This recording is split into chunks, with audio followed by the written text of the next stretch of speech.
Let NWAC t-shirt and the NWAC hat. We're going to get started in just a minute here. Let a few folks roll in. How's everybody doing tonight? All right, gotta get here, get my hat on, get my game face on. We're gonna have a good time tonight.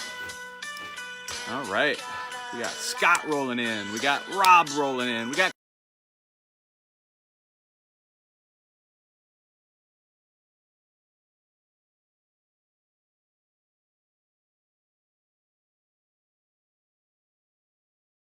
give me a network connection trouble here. I'm sitting out on the deck. I'm hoping I got a good enough signal. If not, I might have to do a quick shuffle here in a few minutes. So jump in the comments here. Let me know if you guys can see me crystal clear or if everything's going okay. All right, cue music, huh? How's everybody doing tonight? Welcome to Jon Ferrian Live, episode 4. Tonight, we are going to be talking to Michael Smith, who is on search and rescue. Before we get into that, though, I just wanted to say thanks again for those who are joining and coming in.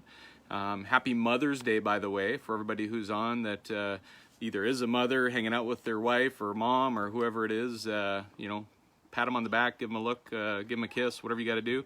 But thank those moms out there for all the great things they do in our lives and help us out. So, again, welcome to Jon Ferrian Live.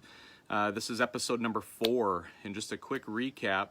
Episode 1 was Scott Spiro kind of kicking off the series. Scott saying feeling good. All right. But yeah, Scott's the one who kind of was an inspiration for me, you know, following his Driven episode. If you're not already following Scott, follow Scott. He's on here. Check him out. And every Wednesday night at 8 p.m. Pacific time is his show.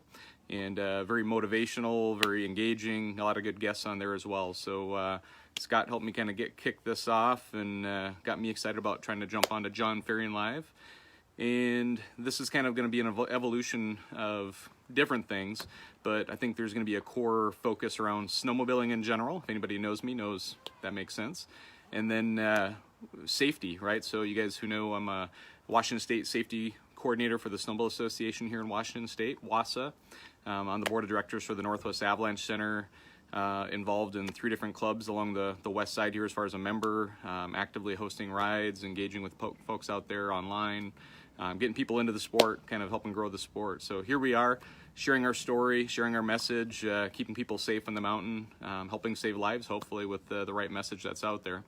So episode 2, if you remember right, Mary Lynn, also known as Redneck Barbie, she came on out of Alberta, Canada, and talked to us a little bit about just general safety, wearing helmets, told us a little bit about her store and her story. They do a lot of fundraising up there. And then we had a week ago, we had Kyle Engberg. Kyle was our Northwest Avalanche Center sled ambassador, one of 2. Him and Brandon Bell this last season was doing our sled ambassador program, helping kind of spread the word of avalanche safety education. Do you have the right equipment? Have you checked the forecast? That kind of a message out there on the snow. And that brings us to this week. So this week we're going to have Michael Smith on. I'm going to bring him on here in just a minute. Let's start getting him ramped up. So Michael, if you're out there, you can either send me an invite quick or else I'll try to bring you on. Let me see if I can find you up here. I think you were one of my first viewers. Let me scroll back up here and see if I can bring you on. You got your phone horizontal, Michael? You got to have your phone sideways. Make sure that's the case. And then hopefully we can't, it says I can't bring you on right now. So something going on with your phone, Michael. Let's see if we can make that happen.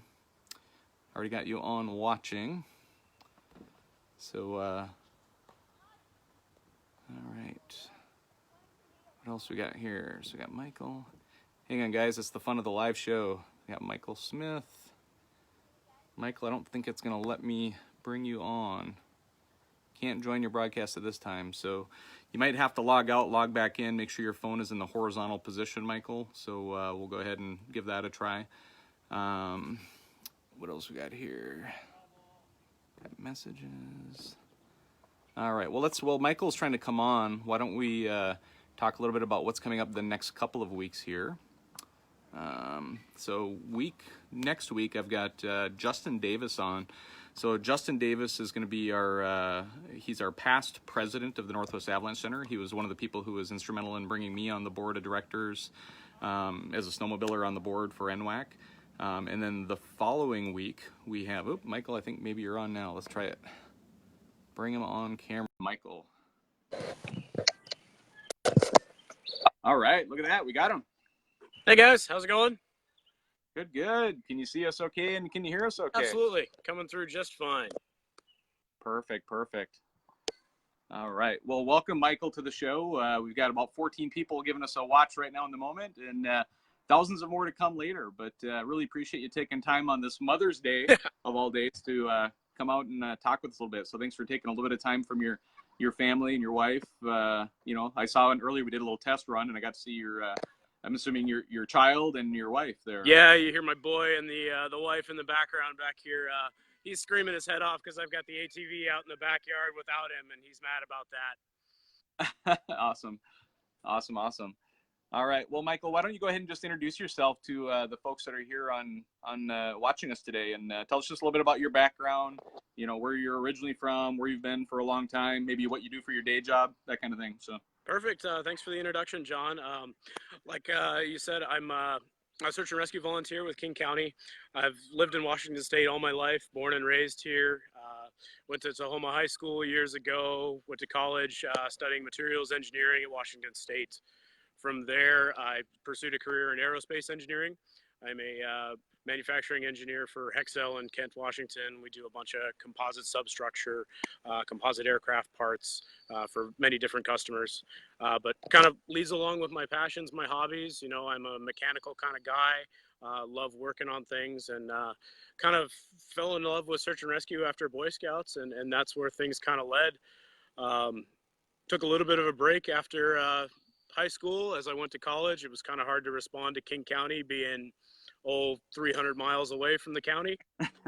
But after that, it was just kind of joined back in, and I've been even more active since getting back onto the west side of the state. And boy, that was 6 years ago now. So long story short, that's who I am.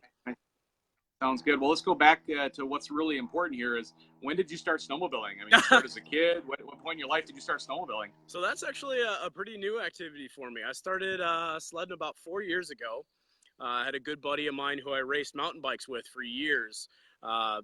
Just pinged me one year and was like, hey, you should really get a snowmobile. You will like this. And I was like, sure, it's got to be fun. It's like a jet ski on snow, right?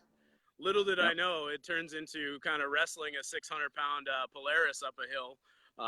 But started off with an RMK 900, 2006, the lovely Liberty motors, and fell in love with the sport after that. I rode a lot of difficult terrain with some great people and started building my safety education and going, this is really something I should have some better education for. And that kind of led into search and rescue, joining up with our regional special vehicles unit in the county.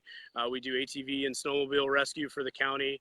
We've got some snowcats, all type of off-road activities, all type of off-road vehicles. And, that led me in. Now I'm riding a 2014 Polaris RMK 800, loving the thing. And it's just been a blast to get used to that pro chassis and used to something a little lighter than my old RMK 900. Nice. Sounds good. So you'd mentioned that kind of after Boy Scouts, whatever, that you kind of got interested in search and rescue, but would you, do you think there was like a moment in time or a specific incident that kind of got you thinking, like what helped you kind of pull the trigger and actually approach search and rescue? Or was it kind of a slow progression, or was there just a moment in time that you felt like, man, I really need to be part of this? It's always been kind of a natural activity for me. I love being out in the woods. I love talking to people. I love helping people. It's just a great way to give back to the community and kind of joins my passions. I love to hike. I love to get out in the woods. I love being on a snowmobile, on an ATV, whatever it has to be. And it's been a slow progression as I go through all the years. I'm fortunate to have a family that loves it and supports me. They understand what I do, what I go out to do. Even if it's late hours at night, I burn some weekend days and the wife gets a little mad at me here and there, but she understands it's for a good cause. It's for a good reason. And it's to bring people home back to their families who would be lost and otherwise injured without the help. Yeah, no, that's amazing. And what a better tribute to Mother's Day than to pay homage to your own wife and, even my wife, all the hours and stuff that I put into the different things that I get involved in. Sounds like you're in the same boat where you've got just a great life partner that's supporting you along the way. So that's fantastic. That's what makes it possible. Without the family, it wouldn't be possible. It would just be a hobby after that. Amen. So that's awesome. Hey, real quick, why don't we dive into a little bit about, let's say Jon Ferrian's out in the mountain with some friends and all of a sudden we're in trouble and we, need help, right? And so there's a couple different things we can lose, we'll probably get into, what kind of equipment we need and stuff maybe a little bit later in the conversation, but let's just start with the basics of, if I find myself lost or injured out in the backcountry, kind of what do I need to think about? What do I need to do as a snowmobiler or maybe even a hiker or a four-wheeler or whatever you want to do out there? The biggest thing, John, is it really starts before you leave home. If you don't have a good plan when you start, things are going to go poorly if you do end up in a situation where you're lost or injured. Both happen in the backcountry. We do a lot of rescues. We do a lot of searches. It just kind of depends on what the nature of the beast is. Fortunately, cell phone technology has come a long way, and that really aids us locating people a little faster. Due to the nature of snowmobiling, we're a long ways away from cell service a lot of time. So we're all over the map and all over out in the woods. So if you don't set up a good plan before you leave, you're going to have trouble. It's going to take search and rescue a lot longer to find you. It's going to be a lot more difficult and a lot more time. So before you even leave home, think about just how you go through checking the avalanche forecast. You want to leave a plan with your family, leave a plan with your friends. And the more detail you can provide, the better. It's not just I'm going up to the snow park. I'll be with a couple buddies. We think we'll be home around 5. Let them know the rough area you're going. Let them know when you're leaving, when you expect to hit cell service again. And, if you've got an inReach or you pop into some cell service while you're at the top of a mountain, which happens surprisingly often, you can send a quick text and say, hey, day's going great. We're doing good. We changed plans a little bit. But that baseline really helps a ton in setting up the expectation of being safe, and it'll keep you out of those positions to start with. If you do get into a position where you're lost or you get a buddy that rolled his sled over and dropped it on his ankle and he can't ride out and you guys can't get him out, the first step is calling 911. Get in contact. If you've got to send somebody back to the truck, try and pair them up or grab some passersby. Get somebody in contact with 911 and they will handle the call and kind of direct the appropriate search and rescue responses from there. We use, in our county, we've got a sheriff's deputy who's part of the lead of search and rescue. He takes care of interfacing with 911, working with the caller who's describing the situation. Typically, he'll try and follow up with the subject. If that's you out in the woods, John, he's going to try to get in touch with you or get in touch with your riding buddies or whoever reported the incident. We call it the reporting party. From there, the evolution kind of goes out. The deputies have years and years of experience deciding what response is best for the situation, how to handle it. Is it an avalanche where we're going to need specialized equipment, specialized teams, or is it just someone who happened to roll their ankle coming down Mount Si? That deputy will make the call and page out for the right resources. So King County Search and Rescue is made up of many different organizations, all reporting underneath the sheriff's office. We're all volunteer, and we all have kind of our unique specialty. Personally, I'm a member of King County Explorer Search and Rescue. We're kind of the ground team. We do a lot of the grunt, litter, and patient transport, as well as 4x4 search and rescue, do a lot of transport and logistics, off-road transportation, and off-road searching. And then our regional special vehicles unit, I think you can see the logo on my shirt here. But that's our ATV and our snowmobile unit. We specialize in kind of being a forward 4x4 unit, and we kind of blur the lines between a ground team because we can get a lot deeper into the backcountry than just your standard 4x4 can, and we can cover a lot more ground than your standard foot teams can. So it's a unique resource for the county, and we've just kind of started this up in the last 5-7 years now. And it's been a great asset for some of the real remote backcountry rescues.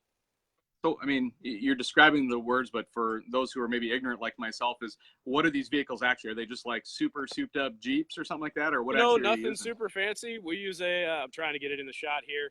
This is kind of our bread and butter machine. It's a 570 Polaris 2-up ATV. These are great for transporting a small hasty team up to a search area. I don't think you can see them, but I've got a heavily modified Ford Ranger that I know a lot of friends that are tagging in are used to seeing out there. It's long travel suspension, 35-inch tires, locking differentials. Really, that makes the biggest difference when we get into deep snow. Early season and late season, we have a lot of families that go out either looking for Christmas trees or just looking to go find some snow. They don't go prepared. They think their Subaru will go everywhere, and end up in some rough situations. One of the big things we deal with is, people go out and they think, oh, well, they're going to come rescue me in my car, but we're unfortunately not a tow service. So we'll focus on getting you guys out, getting you home safe, but your car is likely going to stay there. Yeah, and sounds good. I just saw a Tracks for Winter piece ping on. We do operate several tracked vehicles. We've got a Polaris Ranger 900 that was funded through a donation from the Snoqualmie tribe on Tato's 4S UTV tracks, as well as several member-owned vehicles that are on tracks as well for the winter. They're fantastic for towing. They don't get quite into the deep terrain that the snowmobiles will do, but the technology has come so far. The places we can take a 1,000cc quad with 2 people on it and a trailer load of stuff is just amazing. I ride with a buddy of mine on a 1,000cc Can-Am, and he follows me nearly everywhere I go on my sled. That's amazing. So, hey, I'm just going to rewind. There was a question up here just a minute ago, and I think I'm able to answer. I'll give it a shot at answering it first, and then if you want to add something, go ahead. But Michael Flower asks, can you find someone with a beacon if you don't know where they are at / in a helicopter? And I would tell you, Michael, what you're going to find is that if you go out and you do your beacon training, you're going to discover pretty quickly that the effective range on a beacon is only about 50 meters. I mean, it's really not that big of a range. So for someone from a helicopter, if someone comes in now and there's an avalanche there, they see, that's really kind of your clue, right? If you know they were in the area and you know somebody was caught in that avalanche, typically if you can kind of get up into the avalanche or into that area, you're usually within pretty close to an effective range of the beacon, and then that's where you can kind of start your path. But Michael, for you and for anybody else who's interested, is the avalanche awareness classes, the one-day classes, the one weekend classes that you can take, the level ones. Those are the ones that are really going to give you that practice to be able to get out there and really understand how your equipment works and what it's capable of and how to best use it effectively. So anything you want to add there, Michael? Otherwise, it probably covers most of it, I think you're a little ambitious on the range. I usually see 30 to 40 meters at the best. But like you said, it's all about doing the course search first and finding that signal. Then you go into a find locate search. So that makes a big difference. Yeah. If we have the opportunity to, we will work with the sheriff's office and try to get the helicopters out there, mostly to survey the area so we can get an egress and an ingress path in, as well as looking for any clues. I mean, when you can get an aerial view of a terrain area and get a good idea of what's going on, what really happened, where's the crown, where's the debris field, what are the terrain traps are out there. That makes a big difference for us having the knowledge going in before we send ground teams into an area we know has slid and is likely to slide again. Yeah. Well, Michael, just generically speaking, whether it be summer or winter, what equipment do you recommend somebody who's going to be out in the backcountry recreating that they, use with them? I'm just going to do a quick list and you kind of cover what you think is the best. Is you got things like radios, GPS units, InReach or Spot, satellite phones. Like, what do you see from your perspective being some of the most effective tools and things that you'd recommend people having?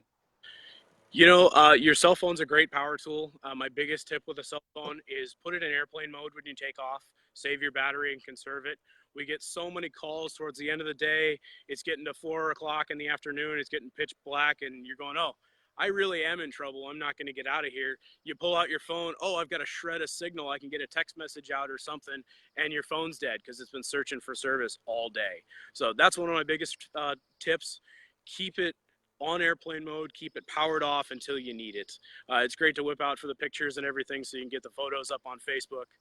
But yeah, let me add to that real quick though, because like even in the winter terrain especially, highly recommend not only airplane mode, but even just powering your phone down for the day, because your phone will, and in some cases, interfere with your beacon, your transceiver signals when you're trying to search for somebody. It can ping a false signal. Even in airplane mode in some cases too. So just powering it down completely. And that's what I've done now at this point is I'll take it out, power it up, take a picture or two, power it back down, put it back in my pocket or my console, my sled. So yeah, keep going on the equipment. So no, that's perfect. The cell phones are a great tool and they're getting better and better every year. Personally, myself, I carry a two-way radio. I don't use the BCA Link radios right now. I just use a standard FRS because it's what I have to communicate with the BC Links. And then I run a ICOM radio that's a commercial frequency for search and rescue specifically. They're a little higher power, but you have to be licensed either as an organization or as a personal operator to use them. They're higher quality too, so they handle some of the harsh conditions we're out in. Unfortunately, nobody ever gets lost on nice sunny days like today. Snowing and sleeting sideways and dark, so that's always fun. Yeah, it's always kind of the bad weather. So yeah, so radio is essential for staying in communication with your group and signaling for help. GPS as well. I use a Garmin 64. It's great for track back, so I can pull myself out. But those are all tools I use to keep myself from getting lost and to stay in communication with my group. There's new tools coming out on the market, such as the InReach. Garmin just came out with a new InReach Mini that I'm really excited about. Very small device, but it allows your smartphone to interface through Garmin's Iridium satellite network, send text messages back and forth, send SOS beacons. It's a pretty inexpensive unit. They run about $350. And then you have a full satellite SOS function with that as well. So very, very powerful tool. They've got about a 50-hour rechargeable battery with them. So not to plug Garmin, but it's a good technology, and they're definitely coming along. You've got the older DeLorme InReach Explorers that are a fantastic tool, spot messengers. All of that technology is going to help get search and rescue to you faster. I think you and I talked about this a little bit. Coordinates for your location are key if you're in an incident. The more detail we have about your location, the faster we can route find to you, and the faster we can get to that area and get you out of the woods. Well, and something else you and I talked about on the phone was landmarks and just, things around you to be aware of, things like mountain peaks or, significant other landmarks. So why don't you just go into that a little bit? Oh, you'd be amazed at how many people go out in the woods and they're like, well, I parked here. I don't really remember anything else. It shocks me every time I go out in the woods. And, it's not everybody's mentality. So I encourage everybody to pay attention where you are and where you're going. One of the things that goes along with that, leaving the planet home, is tell people, hey, we plan to go up to the radio towers at Gold Creek. We're going to ride the backside into the bowl there. We'll be over that area. We might dart over to the Super Bowl and cross around that side. But let people know where you're going, build that plan out, and keep track of those landmarks. It makes a big difference if you can tell a 911 dispatcher that says, yeah, I was at the Gold Creek radio tower about an hour ago. That's a lot easier for us to start from those towers and come find you. It's a much smaller radio. Oh, my neighbor dogs are angry now. They know somebody. No worries. So, pardon the barking. It's all right. But yeah, when you have those landmarks and you know what you're around, it makes a huge difference for locating us quickly, getting things close, and really triangulating in your position so we can get aid to you faster and get you out of the woods. So the smarter you can be, the more detail you can pick up, the better. There's a ton of resources out there to learn kind of terrain navigation and different ideas of landmark identification or route planning. Take advantage of those. I know of a few classes from REI that teach land navigation. Search and rescue, if you want to volunteer, will teach you more about land navigation than you've ever wanted to know. I know that for a fact after doing this for 10, 15 years now. So that's a big thing about landmarks, John. The more you can pay attention, the more detail you can provide, the more it's going to help. Yep. No, exactly. So the other thing I'll just ask you real quick about too is, I've got like an InReach, you're talking about some of the different equipment out there too. It's the DeLorme one, but I know they've got the newer Garmin InReach, combo units too. If I'm out there and I'm truly in an emergency and I push that button, what realistically is the time lapse between someone's really going to come and find me, right? I mean, that's the thing I want to hit home for everybody here is that your best advocate for you getting out of the backcountry safely is you and the people that are with you, right? I mean, that's your number one resource that you have available to you. And that's something really to take seriously and think about, because what's that timeline look like? If I hit the button on my InReach right now or my spot, what does that time lapse look like before you show up on scene? If you're deep in the backcountry and you trigger one of those spots, it's likely 2 hours before you see somebody. We like to try to have about an hour response time anywhere in the county, but it takes some time for that call to process through the sheriff's office, to process through the right people. And we're all volunteers, so we've got to leave our day jobs, go load up our snowmobiles, get everything hooked up, make sure they're gassed and ready.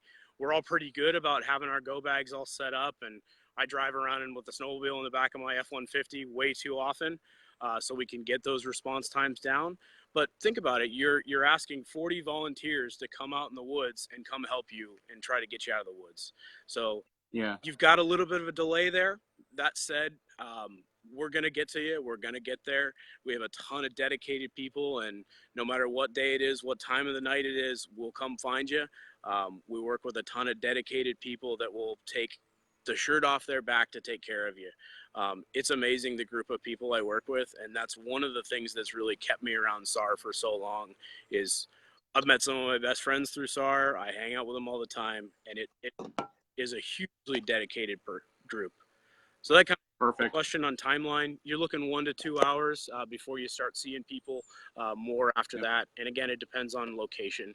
If you're on Mount Si, it could be 30 minutes. If you're deep in the wilderness in the backcountry at Gallagher or up at Baker, it's going to be a little longer. Yeah, sounds good. So why don't you regroup and think for a minute about some things you might want to cover that we haven't covered yet. And in the meantime, I'm going to just kind of reintroduce everybody here quick, let everybody know what we're talking about tonight. So for those who've just joined, Jon Ferrian Live, episode 4. We're here on our 4th episode talking with Michael Smith from King County Search and Rescue. Mr. Handsome over here doing his little head nod. So I know. There you go. Got the stash going on. Mm-hmm. But yeah, so thanks for watching, guys. Tonight we're talking about search and rescue and some of the things that you should be thinking about, things that you would need to know, maybe some equipment to use. But just want to say thanks, and don't forget to share this out, guys. So myself included, and Michael, I just found out too. I mean, this is all volunteer work. Us out here on a Sunday night on Mother's Day, taking time away from our family and our lives, just to have this message. Not to mention the other things we do in the background. This is all about you, the folks who are watching, and the folks you're going to share this with. This is a resource, a tool to help get the word out, get the message out about things that really are going to help not only you but others potentially in a risky situation. I have no doubt in my mind that the right information getting out to the right people at the right time is going to save lives, whether we're talking about the NWAC safety programs, WASA programs, search and rescue programs. So please share this out, get the message out, get the word out, share it out to all your favorite sled pages. In this case too, search and rescue. I know there's some off-road groups here in the state too that we could be sharing it out to also. So I know myself for sure, and I bet Michael will be on here happy to answer questions. If we don't catch them in the show here live, we'll go back through after the show is done, either tonight or tomorrow, and we'll try to hit it and answer all your questions for if you have any. So welcome back to the show. We're going to get back on track, and I'm going to go back to Michael. And I know from our notes we've touched on a lot of things there too, but is there anything that you feel like we're missing so far, Michael, that you want to still touch on tonight? I think we covered a lot, John. And one of the biggest things that goes along with rescues and search and rescue in general, we haven't hit on yet, is don't be afraid to call. It takes a lot for somebody to realize and admit that, hey, I'm really in trouble here. And we'd way rather have you call when things are kind of bad, but not deathly. I don't know how many cases we've had where we talk to subjects after the fact and they're like, I'm so embarrassed I had to call. And you can talk to any one of our volunteers, all 400 and some of them in the county. They will tell you, we are so glad you called. I will happily walk you out with a sprained ankle over dealing with somebody that's lost for days and having to come out and do multi-searches and heaven forbid something goes south and we end up moving into a recovery. I really don't like doing that. Unfortunately, it's a part of what we do in search and rescue. We do deal with some fatality incidents, as you've kind of heard about through the avalanches this year. It's a real bummer part of what we get to do, but it's, again, we rationalize it in different ways, but it's our job to help get those people back to their families. So the sooner you call, the more we can do for you, the sooner we can take care of it, and the less risk you put the rescuers in. Because if you're in an easy situation, an easy spot, we can come get you, no problem. If things go south and you've been hiking for another 4 hours after things kind of went bad, your snowmobile blew up on you, it's back on the trail. If you're riding Arctic Cat like Anthony, had to get that jab in there because I know he throws me a ton of crap. But, awesome. It's definitely better to call sooner rather than later.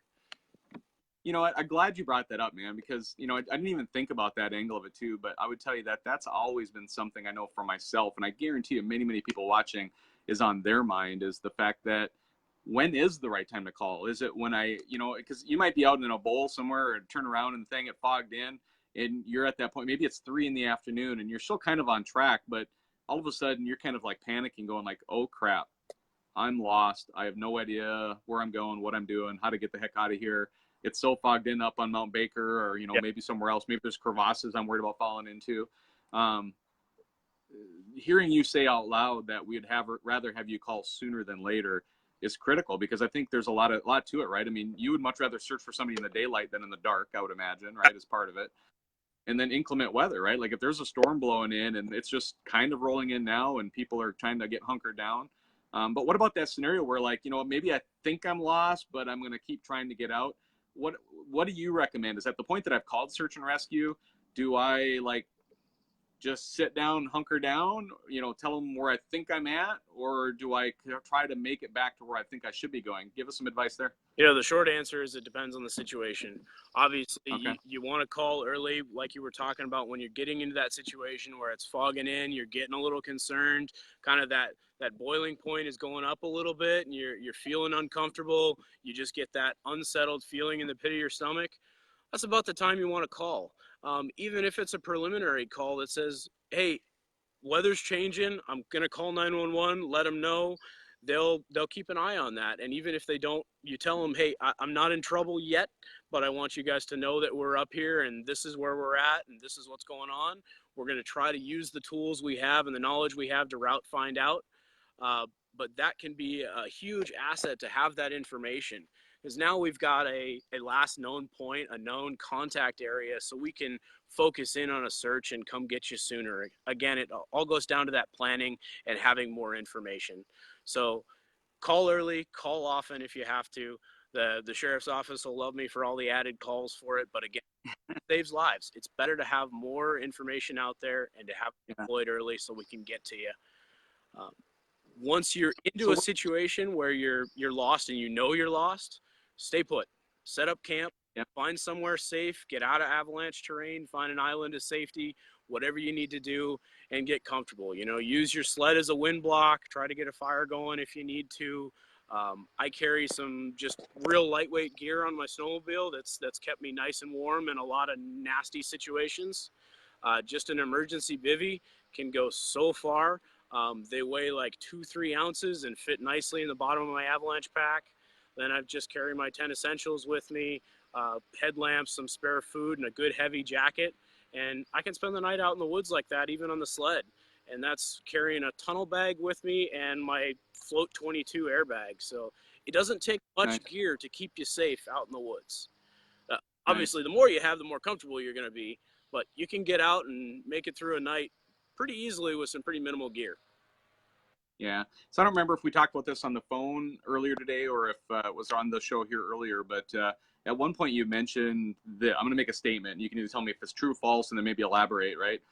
What does it cost to get search and rescue to come find me? What's my cost as a person who calls in for search and rescue, both if it was a ground mission and or potentially if I had to have a helicopter lift out? Can you talk me through what that potentially be? Because I think there's a lot of fear for people too that I don't want to call. It's going to cost me thousands of dollars, for one thing or another, because, I don't know. It's a factor that some people have across their mind. I know it's crossed my mind personally, but like, would I ever call a helicopter?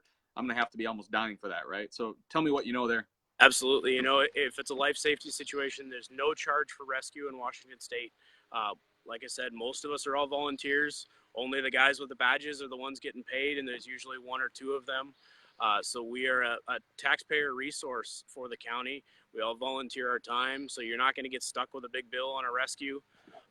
There's some private organizations that run helicopters that occasionally charge, but nothing I'm aware of in this state. We work with some amazing crews. Snowhawk out of Snohomish County is an all-volunteer organization as well.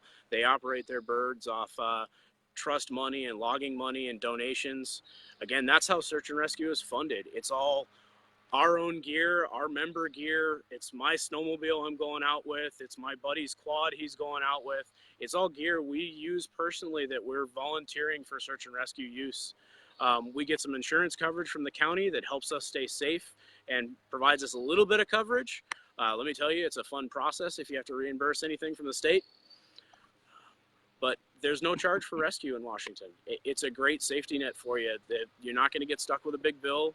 You're not going to have to explain your way out of it. It's, hey, how's it going? You had a bad day. And that's one of the things I've kept in touch with a lot of our subjects, and we meet them the worst days of their lives. And we're the first face they see, and we try to make them as comfortable as we can, take care of any injuries, get them out of the woods and back to their families safe. So how many times have somebody walked up to you and said, you're my angel, and give you a big hug? I bet it's happened, right? Not as often as you'd think. You know, we're kind of an unsung hero type of thing. We go out, we do our job, we take off. We've got some PIOs with the county that take care of the interface with the media and that type of thing. We've had some great relationships with family in base when we're bringing somebody home, and it's amazing to see that. But, you know, most of the time we step back. We let the families take care of that when the subject comes down. And part of that's that privacy and embarrassment thing. You know, we don't want to go up to them and have this chip on our shoulder that says, hey, I just saved your life. You know, you won't be taken. No, we're there because we enjoy what we do. We enjoy helping other people. And it's a great way for us to give back to the community. So that's definitely one of the reasons I do SAR, and it's gratifying to me to take care of people in that way. That's awesome. So my brain's going a couple different directions here. One is, you know, partner organizations. What organizations do you find you're interacting with most frequently, or maybe even on the opposite end of the spectrum? What's the most unique organization you've ever had to partner with in part of a rescue? You know, is there any kind of a funny moment that sticks out in your mind of, man, I can't believe I ever got involved with a horse group or something like that? Maybe, I don't know, you know, just throwing it out there. No, we work with the horse group quite often, you know, deal with that quite often. We work with trackers, we work with dog teams, we work with, again, the snowmobile ATV guys, myself. It's amazing how well the organizations mesh together, and you really highlight that on the large missions. We do a lot of stuff out of county as well to support some of our neighboring counties that are a little smaller and don't have the sheer numbers our organization do. But we're all trained in a way that we can interface seamlessly. We've been on searches where you have 40, 50 different organizations from multiple sheriff's offices, FBI, multiple search and rescue agencies, out-of-state search and rescue agencies. And with the learnings that came out of the FEMA from Irene and all the hurricanes that happened down in the South, we've got a lot of good baseline training that help us interface together and work as a collaborative team. Other than the color of our shirts, you'd be hard-pressed to tell we're in a different organization. Yeah. Well, hey, I've got one for you. Actually, I just thought of this too, is there's a lot of times where one reason or another, a communication doesn't come out, right? Like I've heard stories over and over again of people are out way past when they're expected. Maybe it's, you know, they should have been off the mountain and made a phone call to their spouse or a friend, maybe by 6 p.m. and now it's 8 p.m., right? And, you know, somebody out on the other side at home is getting super worried about the person up on the mountain. And I'll be honest with you, I've received a couple of those phone calls from some of these spouses, significant others, going like, hey, John, Bob is up on the mountain and I haven't heard from him since, you know, noon today. What should I do? You know, funny, I've woken a few friends up out of bed at night when they get home late from a snowmobile trip, and I hadn't heard from them again yet, because guess what? I don't really want to go get them. So I want to make sure they're okay. That's what it comes down to, having that support structure, the family that's going to pay attention to you, and why it's so important to stick to that plan. Because if you change plans midday and you say, hey, no, we're going to ride till midnight, we're enjoying it and having too much fun, and we brought our headlamps with us, it makes a big difference, and somebody at home is going to be worried about you. And if you don't do that, you know, post up on a message board, use Facebook as a resource. It says, hey, if you guys don't hear from me again by 4, try to get a hold of me. And that's where that pre-planning is really critical, because we have had cases where people are lost for a day and a half and nobody reported them missing. There was a car in the parking lot at the end of the day that nobody really cared about, nobody said anything about, and we didn't know, oh, hey, that was Jimmy's truck, and Jimmy's still out there, and what happened to him? Yeah.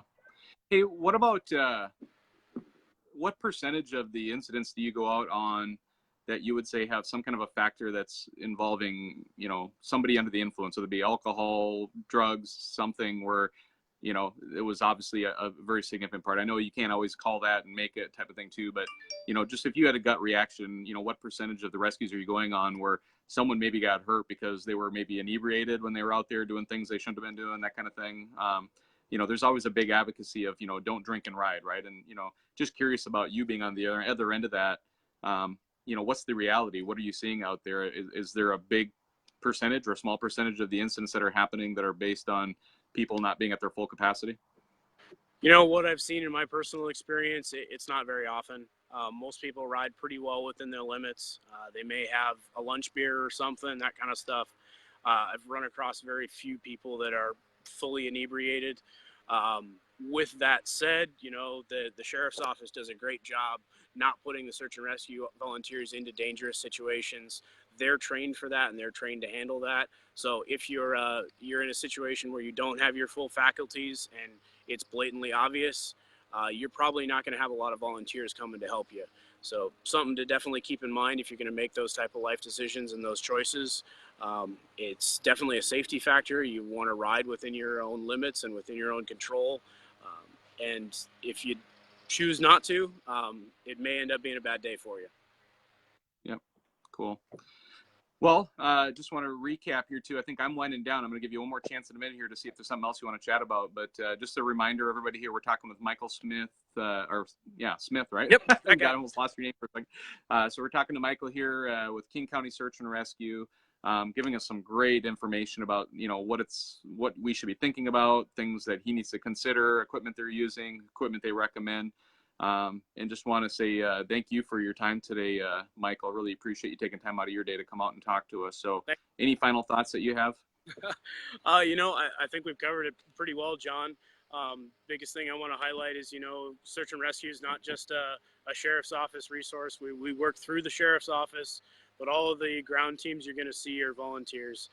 They're taking the time out of their day to come help you out in a bad situation and take care of you there. Search and rescue in King County is made up of multiple different organizations that all report through the sheriff's office. We kind of touched on that briefly, where we have the different specialties. And it's, you know, 400 people or so that are dedicated to going out and saving lives with different talents, different skills. It's an amazingly diverse group of people. I mean, I work with everything from head honchos at Microsoft to EMTs that run around in aid units all day to fast food workers.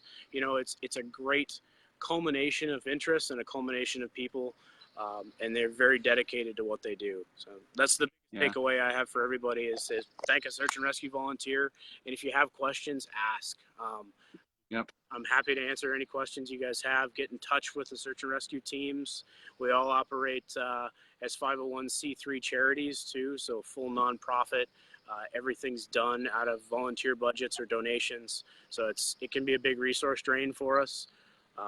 It's definitely we've had some hard times and had to make some tough decisions some days because it's, well, do we put gas in the vehicles or do we just hike in? What do we do? Because we don't have the money for that. So all those things come up. Get in touch if you're interested. Like I said, King County Search and Rescue Association, it's kcsara.org is a great place to start. As well, check out rsvu.org. That's our snowmobile and ATV unit specific page. We do meetings pretty much monthly or bi-monthly, depending on the organization. So if you're interested, follow the Join Us tab on any of those particular websites. Of anything that strikes your fancy, send an email out if you have more questions, and we're happy to get in touch with you. Even if it's just, hey, what can I do to help? And maybe I've got some time to volunteer and take care of some other issues, or I'm interested in learning more, or hey, I'm really interested in this and I want to get my avalanche training, get out in the woods and go help save lives in avalanches and in snow rescues. Yeah. No, and I know another friend of mine that's watching tonight is Billy Yeager. He's actually part of Kittitas County Search and Rescue. Oh, yeah. And a little while back here, he posted that they're also looking for volunteers as well. And I would tell you that this show is going to be all over the United States. Honestly, we've got folks who it shares it out to like Sledders 2.0. People from all over the country are watching this. And I would tell you that a call to action is almost any and all search and rescue organizations across the United States are likely in need of additional volunteers and help. So thank you, Michael, for your service. We're grateful for what you're doing and, you know, what you're representing in our community. We're grateful for that. So absolutely, John. And, you know, with backcountry uses changing and snowmobiles getting more and more powerful and more capable, we really do see a need for more skilled backcountry riders that know how to handle themselves in avalanche terrain. They know how to throw around an 800cc mountain sled and side hill and carve and do whatever you need to do to get into some of those difficult to access areas. I mean, I'm a perfect case of it. I've been sledding for 4 years now, and I can get into some pretty nasty places that may be a little bit over my skill level when I first started out. So that's the more we can get people transitioning to that. If you want to volunteer, if you want to help those skilled riders that have some training, we're always happy to have. Or if you want to learn more and you want to start out easy on some road rescues, that type of thing, and get involved that way and build your skills as a rider, build your skills as a search and rescue volunteer, they're great organizations to interface with. That's perfect. So again, I'm just going to do our final thank you here. I've got 2 little commercial pieces I want to cover before we completely drop off. Next week, we're going to be talking to Justin Davis from the Northwest Avalanche Center. He's our most recent president of the board of directors, so he'll be giving us some insights around NWAC and what NWAC's doing with the snowmobile community and, here in the state of Washington. The following week, we've got Brett. Brett's from Marlon Corporation. He's going to talk to us a little bit about what it means to have a sled deck here in the state of Washington and what potentially that means from a safety angle of, flat tires, access to backcountry riding, not getting stuck somewhere with a big trailer behind you. It's nice. So he's going to give us some of the safety features around the Marlon sled decks that are out there. And I would just tell you guys, too, that a week from yesterday, so Saturday, May 19th, is NWAC Spring Sled Fest. We're doing kind of a sled party for all of you. Michael, you're personally invited as well. Woo! You're coming. Are you going to make it? I got to check with the wife, make sure she's okay with it, but I'll do my best. All right, so Saturday the 19th at Big Block Brewery. So the hat, Big Block Brewery, that's what BBB stands for here. Big Block Brewery is going to be hosting us right on East Lake Sammamish Parkway, just off of Lake Sammamish. It's almost in Issaquah, but just across the border in Sammamish on East Lake Sammamish Parkway, right next to 7-Eleven. There's a pizza place right next door that's going to be helping us out. It used to be called Uncle Si's Pizza. It's now called Kryptonite Bar and or Pizza and Bar. And so they're going to be giving us the food or supporting us with the food. We're going to have some great items there. We're going to have an avalanche pack as our grand prize. We have the folks from Ride Cascade who gave us a sled wrap. So if you got a Polaris Access 163, we got an already done sled wrap. It was something that they had developed for themselves. They ended up putting on a sled, and they've donated it to NWAC to help kind of support and promote our event. We've got a BCA Link radio. We've got hats that came in from the last resort. I think some socks from last year. So I don't know. There's probably about 15, 20 different prizes that we have that just come in, have some beers. Everything's been discounted. Even the brewery as well as the pizza place is giving us discounts, and those are being passed directly to you guys just to come and have a fun party. And so you can kind of meet myself, other folks. If Michael can make it, you'll be able to meet him in person. I know last week's guest, Kyle Engberg from the Sled Ambassador Program will be there. The folks that are leading and heading the Avalanche Center will be there. A lot of great people to meet. Just a great fun party to come, a kind of a season end party. And if anybody on here says you're still riding after that, good for you. It's not your season end. It's your season almost end party. I'll be one of them, actually. Got a few rides planned even after this event yet. So that's all I've got for tonight. Final words, Michael? No, just thanks, everybody. If you have any questions, feel free to shoot me a PM anytime and get in touch with John. We'll see you guys on the hill. All right. Thank you guys so much. Appreciate y'all watching, and thank you, Michael. Anytime, John. Have a good evening. Bye, everybody. All right. Yep, bye.